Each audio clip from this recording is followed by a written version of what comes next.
A paz do Senhor Jesus, meus amados irmãos, estamos aqui uma vez mais para a nossa leitura diária da Bíblia e hoje nós estaremos lendo os capítulos 13, 14, 15, 16 e 17 do livro do profeta Isaías, amém?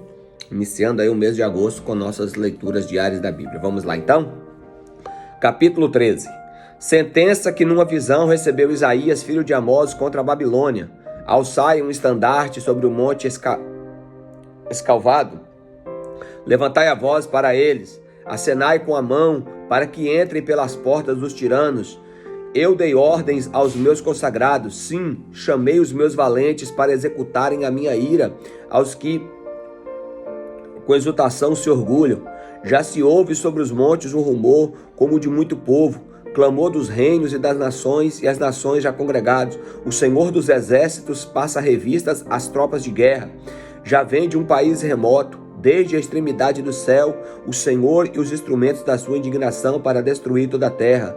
Uivai, pois está perto o dia do Senhor. Vem o Todo-Poderoso com assolação, pelo que todos os braços se tornarão frouxos e o coração de todos os homens se derreterá.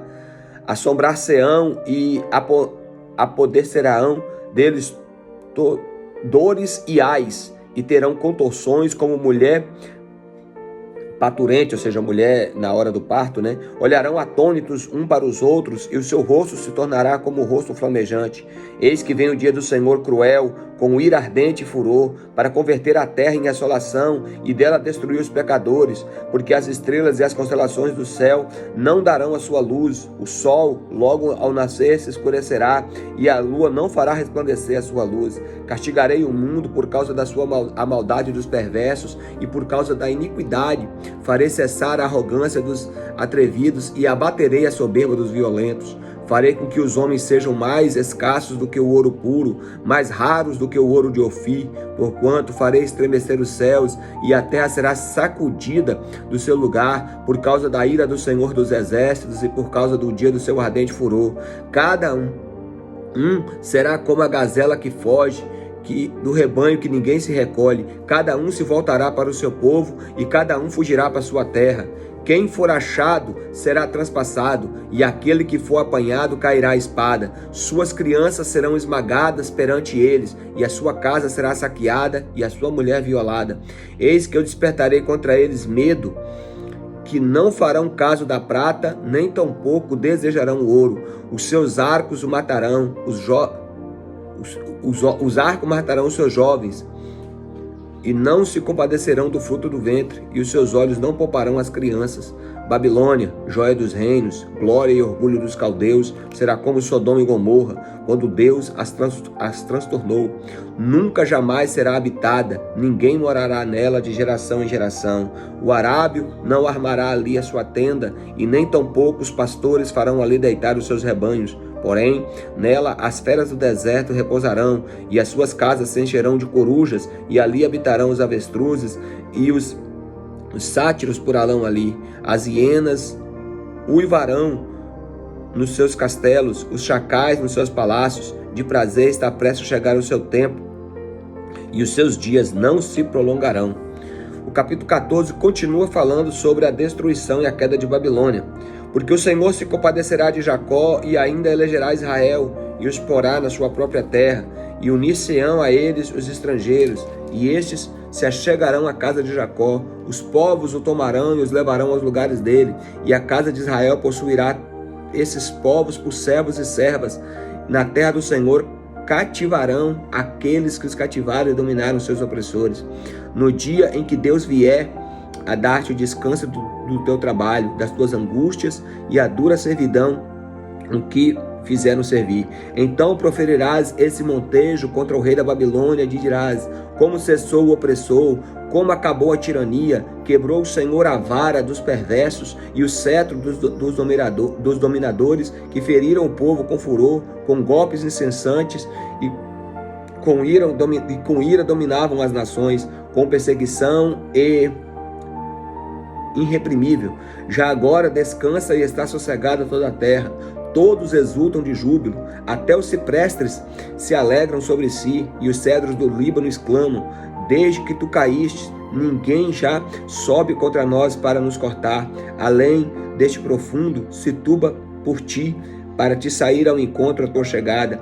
Ele, por tua causa, desperta a sombra de todos os príncipes da terra e faz levantar os seus tornos e todos os reis das nações. Todos eles respondem e dizem: tu também, como nós, está fraco e é semelhante a nós? Derribada está toda a cova da tua soberba e também o som da tua harpa por debaixo de ti. Uma cama de gusanos e vermes são a sua coberta. Como tu caístes do céu, ó estrela da manhã, filho da alva, como foste lançado por terra, tu que debilitavas as nações, tu dizias em teu coração: eu subirei aos céus, e acima das estrelas de Deus exaltarei o meu trono, e no monte da congregação me assentarei, nas extremidades do norte. Subirei acima das mais altas nuvens, e serei semelhante ao Altíssimo. Contudo, será precipitado para os reinos dos mortos, no mais profundo abismo. Os que te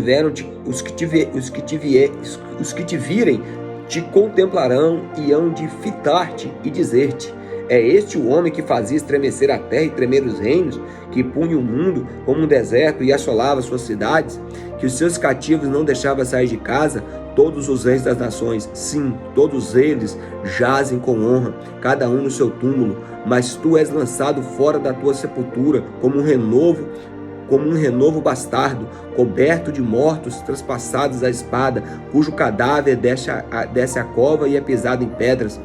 Com eles não se reunirás na sepultura, porque destruíste a tua terra e mataste o teu povo. A descendência dos malignos jamais será nomeada. Preparai a matança para os filhos, por causa da maldade dos seus pais, para que não se levante e possua a terra. Encha o mundo de cidades, levantar-me-ei contra eles, diz o Senhor dos Exércitos. Exterminarei de Babilônia o nome dos sobreviventes e os descendentes e a prosperidade, diz o Senhor. Reduzir-lhe-ei possessão de ouriços e a lagoas de águas. Varrê-la-ei com vassoura da destruição, diz o Senhor dos Exércitos. Então aqui, irmãos, principalmente aqui entre os versículos 12 ao 14, se refere ao rei da Babilônia, mas tem uma referência clara aqui à queda do inimigo, tá? O contexto imediato é o rei da Babilônia, né? O juízo sobre ele, mas tem aqui uma alusão, claro, a Satanás. Como também em Ezequiel 28. Prosseguindo aqui no capítulo 14. Jurou o Senhor dos Exércitos, dizendo: como pensei, assim sucederá, e como determinei, assim se efetuará. Quebrantarei a Síria na minha terra, e nas minhas montanhas a pisarei, para que o seu jugo se aparte de Israel, e a sua carga se desvie dos ombros dele.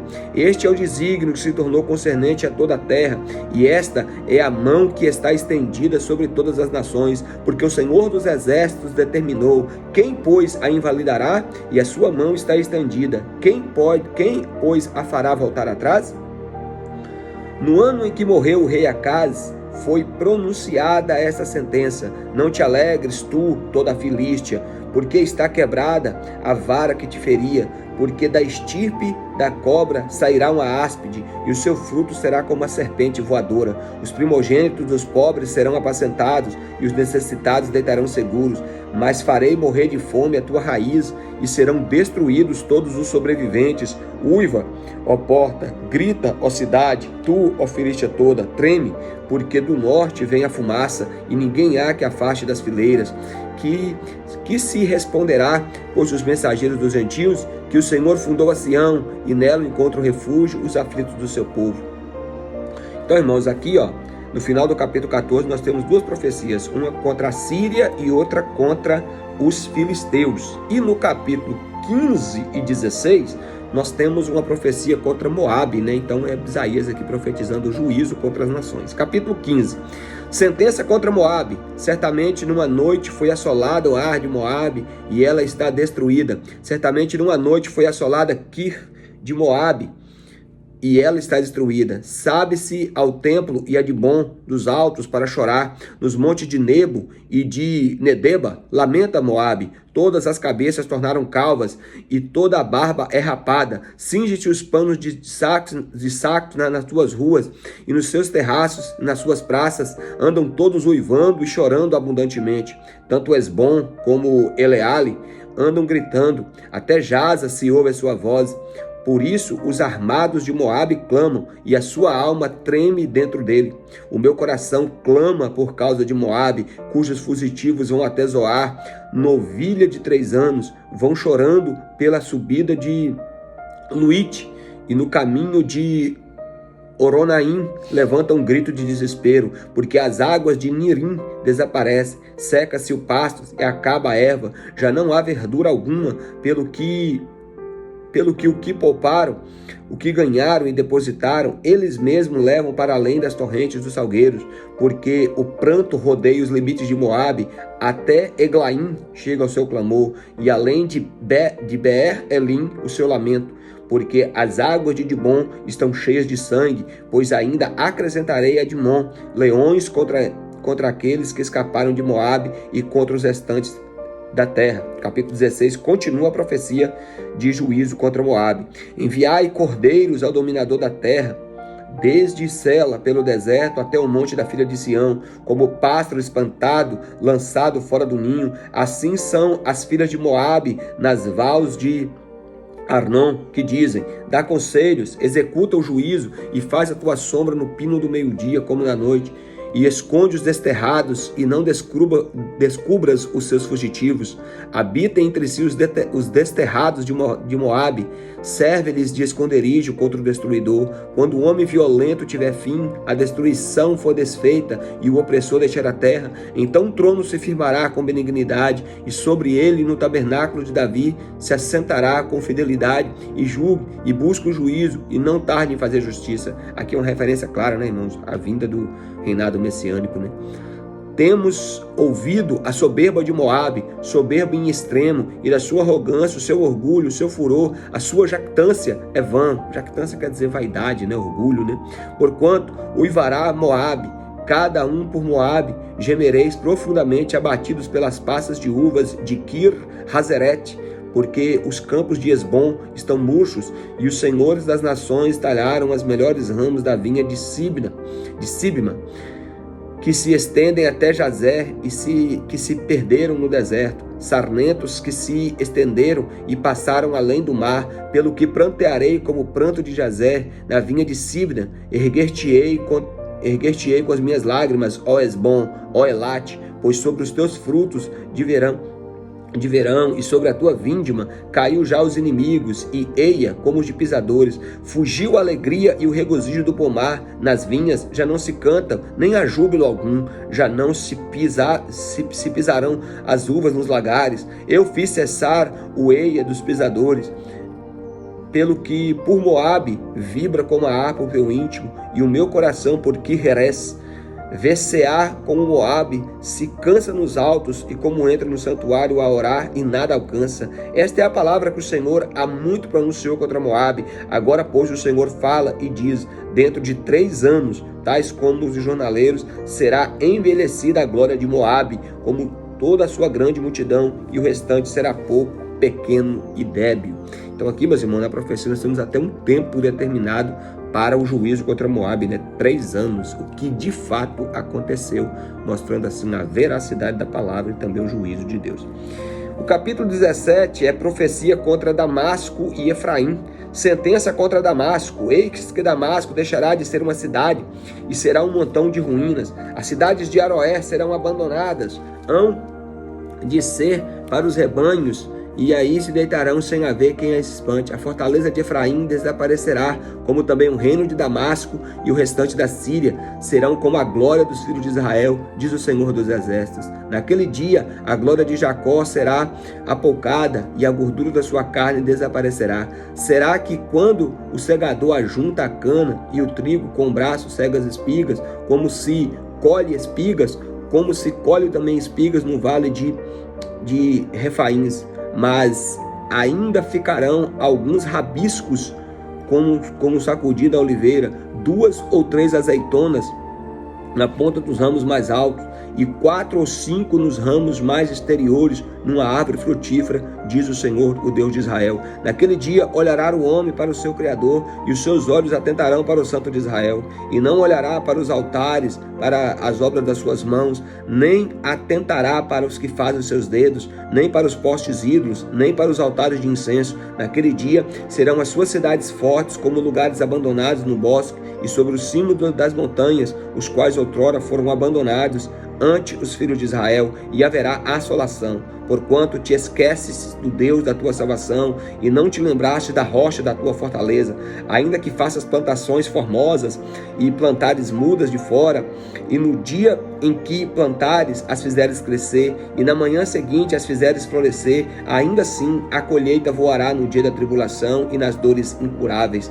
Ai do bramido dos grandes povos que bramam como bramam os mares, e do rugido das nações que rugem, como rugem as impetuosas águas. Rugirão as nações como rugem as muitas águas, mas Deus as repreenderá, e fugirão do longe, e serão afugentadas, como a palha dos montes diante do vento, e como o pó que é levado pelo tufão. Ao anoitecer, eis que há pavor, e antes que amanheça o dia, já não existem. Esse é o quinhão daqueles que nos despojam, e a sorte daqueles que nos saqueiam.